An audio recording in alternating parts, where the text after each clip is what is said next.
Bismillahirrahmanirrahim. Assalamualaikum warahmatullahi wabarakatuh. Alhamdulillahilladzi hadana li hadza wa ma kunna linahtadiya laula an hadanallah. Wassalatu wassalamu ala asyrafil anbiya'i wal mursalin Sayyidina Muhammad wa ala alihi wa sahbihi ajma'in. Alhamdulillah, kita panjatkan rasa kesyukuran kita kepada Allah Subhanahu wa taala. Kita kembali bersama bawakan audio penonton yang berada di rumah menerusi rancangan An-Nur. Dan seperti yang telah pun kita maklum, rancangan An-Nur akan terus berkelana ya, daripada satu lokasi ke satu lokasi yang lain. Dan pada kali ini rancangan An-Nur kita berada di Dewan Tarbiyah College Universiti Penuh Agama Seri Begawan, dan juga kita bersama dengan penonton yang hadir terdiri daripada mahasiswa-mahasiswi College Universiti Penuh Agama Seri Begawan. Dan alhamdulillah pada kali ini kita berada di College Universiti Penuh Agama Seri Begawan, dan juga kita akan memperkatakan satu tajuk yang kita bawakan ke rancangan ini. Dan untuk memperkatakan ataupun memperbincangkan tajuk yang telah pun kita persetujui untuk kita bincangkan pada kali ini, kita telah mengundang dua tetamu kita yang mulia, Dr. Haji Hambali bin Haji Jaili, iaitu Dekan Pelajar Bahagian Hal Ehwal Pelajar College Universiti Penuh Agama Seri Begawan. Assalamualaikum Doktor. Assalamualaikum. Apa khabar Doktor? Alhamdulillah. Alhamdulillah. Dan juga bersama dengan Yang Mulia Dr. Haji Muhammad Hussein bin Pihin Penurat Haji Ahmad, itu Timbalan Rektor Universiti Islam Sultan Syarif Ali. Assalamualaikum Doktor. Waalaikumsalam warahmatullahi wabarakatuh. Apa khabar Doktor? Baik, alhamdulillah. Alhamdulillah. Baiklah Doktor ya. Pada kali ini kita berada di Kolej Universiti Perguruan Agama Seri Begawan. Kita akan memperkatakan satu tajuk, iaitu Indah Khabar dari Rupa. Dan apabila kita lihat audio penonton dan juga penonton yang berada di Dewan Tarbiyah, dunia hari ini kita berdepan ya, kita berdepan dengan kemajuan sains dan teknologi. Artinya kita tidak akan lari dari hambatan tersebut. Ini adalah merupakan cabaran-cabaran yang perlu ditangani oleh kita semua sebagai individu Muslim, dan apatah lagi sebagai seorang pendidik maupun bakal pendidik, di mana Kolej Universiti Penuh Agama Seri Begawan adalah merupakan peneraju pendidikan Islam di negara kita Brunei Darussalam. Jadi inilah adalah merupakan satu perkara yang perlu kita bincangkan bersama ataupun untuk kita mencari nilai tambah dalam apa yang berlaku di dunia hari ini. Baiklah, tajuk kita sekali lagi, Indah Khabar dari Rupa. Jadi bagi membuat satu mukadimah awal, saya akan berikan peluang kepada Yang Mulia Dr. Ustaz Haji Hambali ya, sebagai mukadimah awal Doktor ya. Saya berikan peluanglah kepada Doktor dalam kita memperkatakan tajuk kita pada kali ini, Indah Khabar dari Rupa menurut perspektif Islam. Silakan Doktor. Ya, terima kasih Pak Husi. Assalamualaikum warahmatullahi wabarakatuh. Bismillahirrahmanirrahim. Alhamdulillahi rabbil alamin wa bihi nasta'in ala umuri dunya waddin. Allahumma shalli wa sallim ala rasulihil amin wa ala alihi wa sahbihi ajma'in. Allahumma hidayatan lis-shawab, amma ba'd. Pengurusi serta rakan ahli panel serta para penonton yang hadir pada rancangan An-Nur pada kali ini. Jadi berbalik kepada persoalan yang diajukan tadi oleh pengurusi mengenai dengan tajuk yang kita bincangkan pada kali ini ialah Indah Khabar daripada Rupa. Okay. Jadi kalau kita melihat maksud Indah Khabar daripada Rupa ini, ia boleh dimanifestasikan dalam berbagai bentuk. Yang kata ni luarnya saja bisai, tapi di dalamnya belum tahu. Okay. Yeah. Atau yang kata ni gah di luar saja, tapi di dalamnya indah. Jadi kalau kita melihat dalam seperti mana yang disebutkan oleh pengurusi dalam mukadimah tadi, dalam era sekarang ini dipanggil sebagai aulamah, globalisasi ya, dunia tanpa sempadan, atau apa saja istilah yang boleh kita guna pakai untuk kita ni menterjemahkan maksud era ataupun situasi yang ada pada masa ini ya. Betul. Iaitu di mana semua maklumat ini berada di hujung jari. Jadi takkan saja apa saja maklumat yang kita ni mau dapat, sama ada baik ataupun indah, mudah untuk kita ni perolehi ya. Dan kita melihat bahkan dalam dunia pada masa ini tidak terkecuali kita ni di Brunei, di sana sini teknologi ini orang memakai ya. Dikiralah yang tua maupun yang muda. Kadang-kadang yang muda lebih handal daripada yang tua. Dan yang tua pun tidak kurang juga handalnya daripada yang muda. Umpamanya pada masa ni orang suka berselfie umpamanya. Ya. Jadi orang tua pun pandai je berselfie. Bukan orang muda saja. Jadi itu adalah apa yang kita ni, nambahkan teknologi-teknologi yang ada pada masa ni. Jadi semua ini secara umumnya kalau kita melihat ia adalah sesuatu perkembangan yang baik, yang positif, yang tidak ada unsur-unsur yang tidak baik di dalam teknologi ini. Cuma kadang-kadang jika ianya kata ni salah guna ataupun ianya dipakai kepada elemen-elemen yang tidak baik, maka di sanalah jatuh benda itu kepada tidak baik. Itu yang kita masukkan dalam perbincangan kita pada malam ini.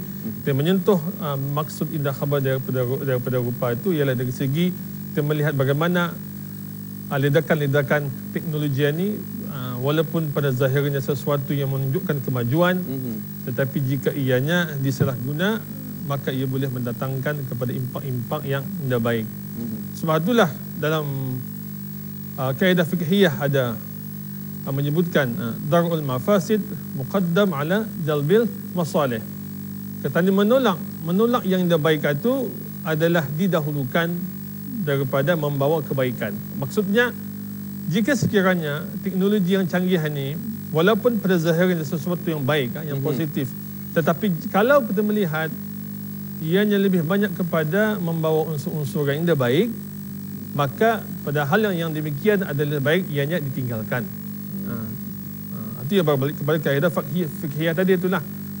Kita ni melihat, kita ni menolak yang tidak baik itu sekalipun ia ada membawa kebaikan.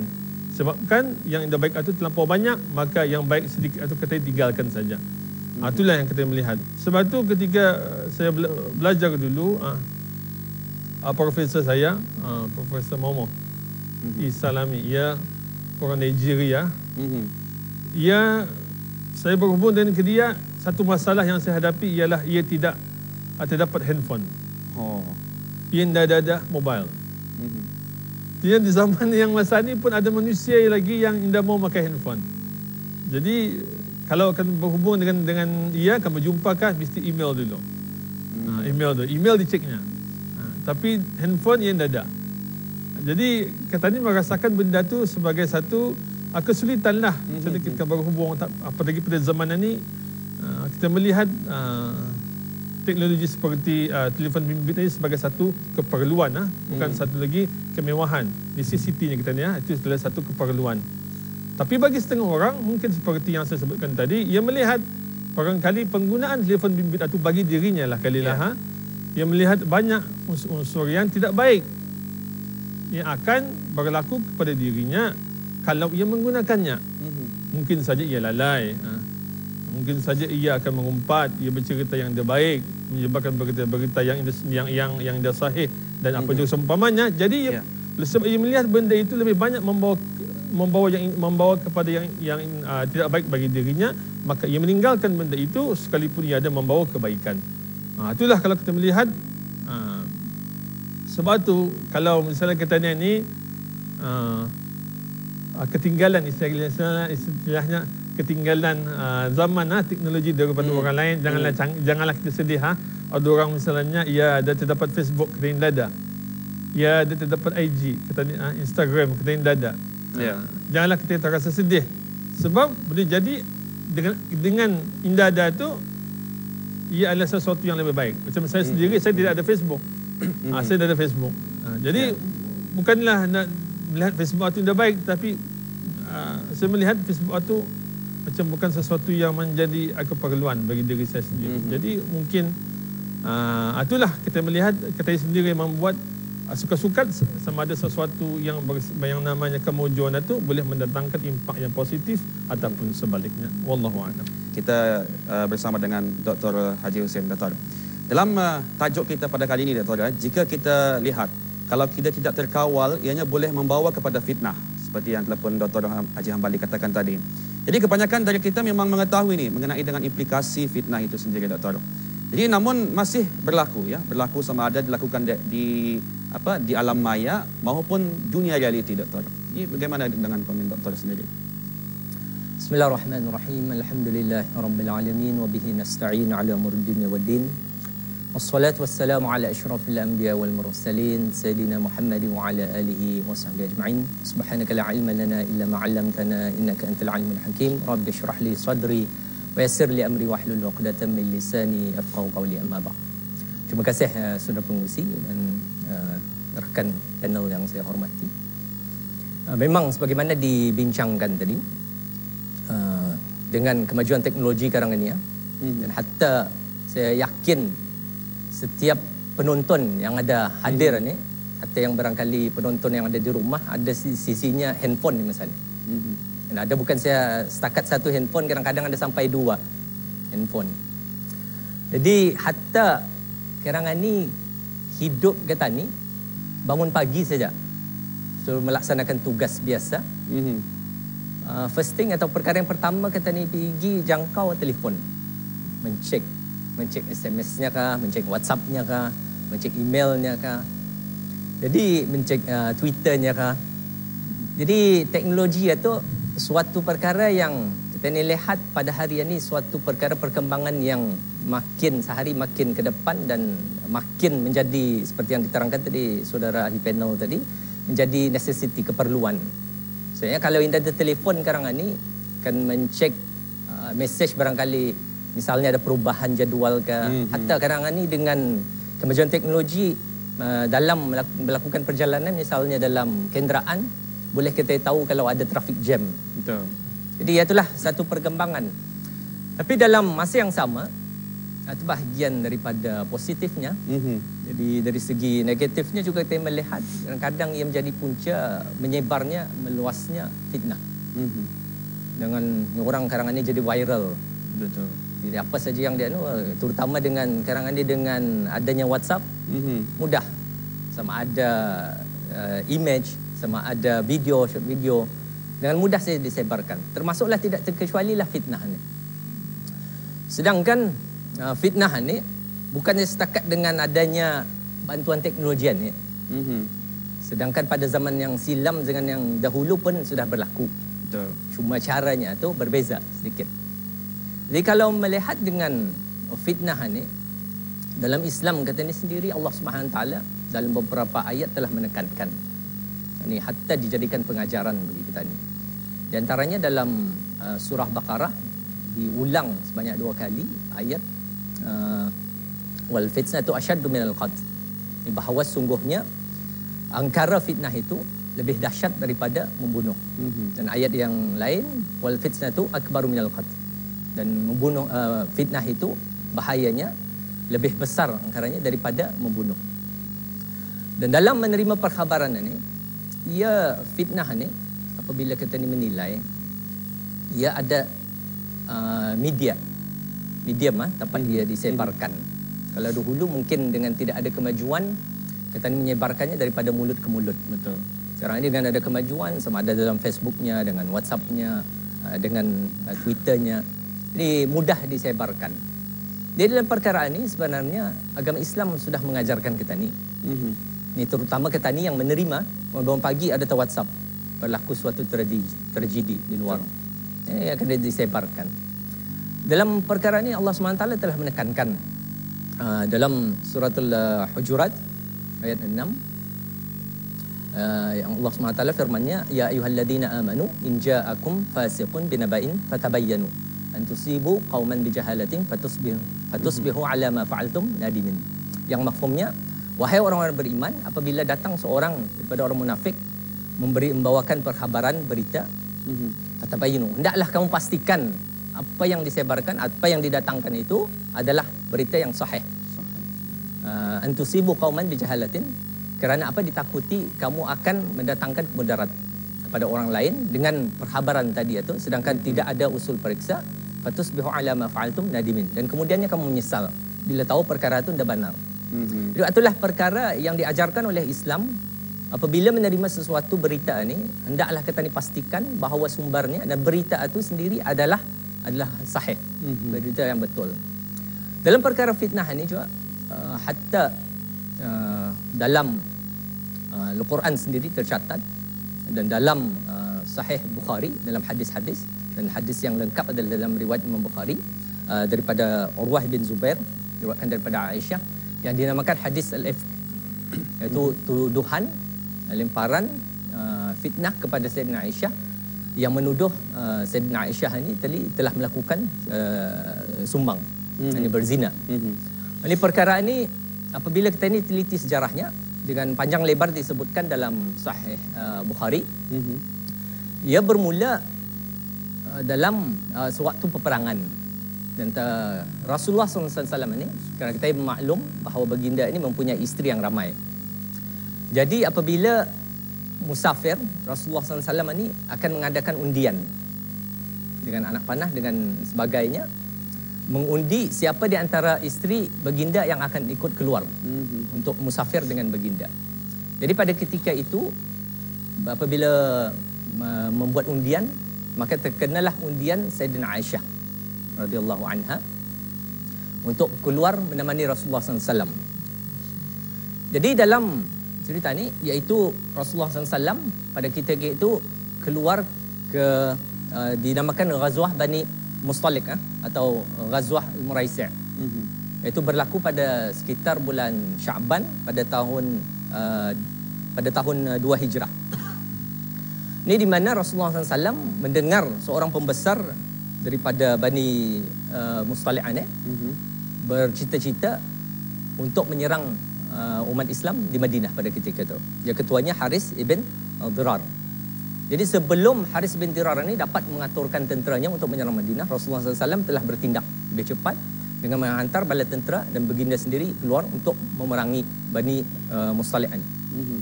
Jadi sinilah berlaku apabila dalam perjalanan tadi menemani Rasulullah SAW, Sayyidina Aisyah ini, dan ketika itu berlakunya ini setelah turunnya perintah hijab. Dikatakan dalam hadis tadi itu, maknanya Rasulullah SAW telah turunkan wahyu dan merintahkan ahli keluarganya untuk menggunakan hijab, menutup. Jadi dalam pada peristiwa itu kita melihat pengangkutan tentera pada zaman itu adalah menggunakan unta dengan kuda saja. Dan Sayyidina Aisyah ini tunggangannya adalah unta dan ia menaiki haudaj. Haudaj ini adalah satu bentuk tempat macam rumah yang disimpan, diusung dan diangkat, disimpan di atas unta. Dan pada satu ketika apabila selepas peperangan tadi, dalam perjalanan pulang ke Madinah, tentera Rasulullah SAW telah berhenti rehat sebelum sampai ke Madinah. Dan pada ketika kebenaran untuk berehat tadi, Sayyidina Haudaj tadi ini, usungan Sayyidina Aisyah pun diturunkan. Jadi pada ketika itu Sayyidina Aisyah minta izin untuk keluar untuk qada hajat. Jadi Sayyidina Aisyah pun keluar satu tempat yang terpencil kerana menjauhi daripada tentera tadi ini sehingga melepasi tentera dan menyelesaikan qada hajatnya. Dan sedangkan dalam pada ketika itu dalam perjalanan pulang mengagar tadi Haudaj ini tempat perkumpulan tentera Islam ini, Sayyidina Aisyah merasa di dadanya ni rantainya terputus. Rantainya terputus dan kemudian berbalik dan tiada dalam sangkaannya kecuali dalam tempat yang qada hajat dia itu memang tergugur di sana. Jadi pun dia berbalik, berpatah balik dan tidak menyedari sedangkan tentera Islam ini mula bergerak. Tentera Islam ini apabila mengangkat usungan tadi itu tidak menyedari Sayyidina Aisyah tidak ada dalam. Kenapa? Sayyidina Aisyah menerangkan. Kerananya pada zaman itu wanita-wanita Arab ini, hatta Sayyidina Aisyah yang umur belia muda, masih muda tadi, badan diorang ini ringan.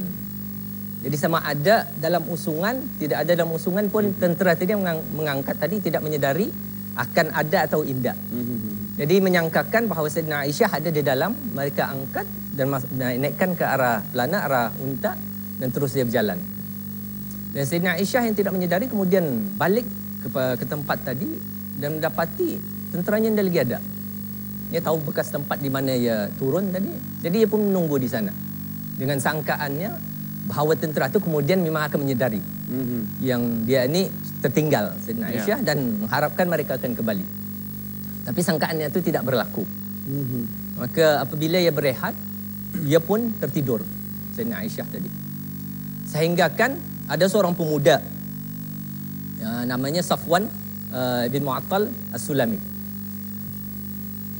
Safwan bin Mu'attal As-Sulami ini ia diperintahkan oleh Rasulullah SAW untuk berjalan di belakang sekali selepas tentera lalu. Kenapa? Tujuannya untuk memastikan kalau ada barang-barang yang tertinggal. Dan dia daripada belakang ia akan membawa. Daripada ketika itu apabila daripada jauh sudah melihat satu lembaga yang terlentang. Apabila dihampirinya ia kenal Sayyidina Aisyah ni kerana apa? Sebelum turunnya perintah hijab ia pernah melihat Sayyidina Aisyah. Maka apabila melihat Sayyidina Aisyah ia pun istirja'. Maksudnya ia membaca innalillahi wa inna ilaihi raji'un. Itu saja yang dikatakannya. Maka Sayyidina Aisyah yang terdengar istirja' tadi daripada Safwan ini terkejut dan terus menutup mukanya. Dan Safwan yang menyedari akan Sayyidina Aisyah yang tertinggal ini terus mengambil tunggangannya, direndahkan dan dinaikkan Sayyidina Aisyah. Dan Sayyidina Aisyah berkata, tidak aku bercakap dengannya, hatta Safwan sendiri pun tidak pernah bercakap satu kalimah kecuali istirja' tadi. Innalillah wa inna ilaihi raji'un. Sehingga berjalan sehingga kan menjumpai tentera Islam yang pada ketika itu sudah berhenti. Jadi apabila mendapati tadi itu di antara pemuka-pemuka munafik ini Abdullah bin Salul, Abdullah ibn Ubay ibn Salul telah mengambil peluang untuk menimbulkan fitnah.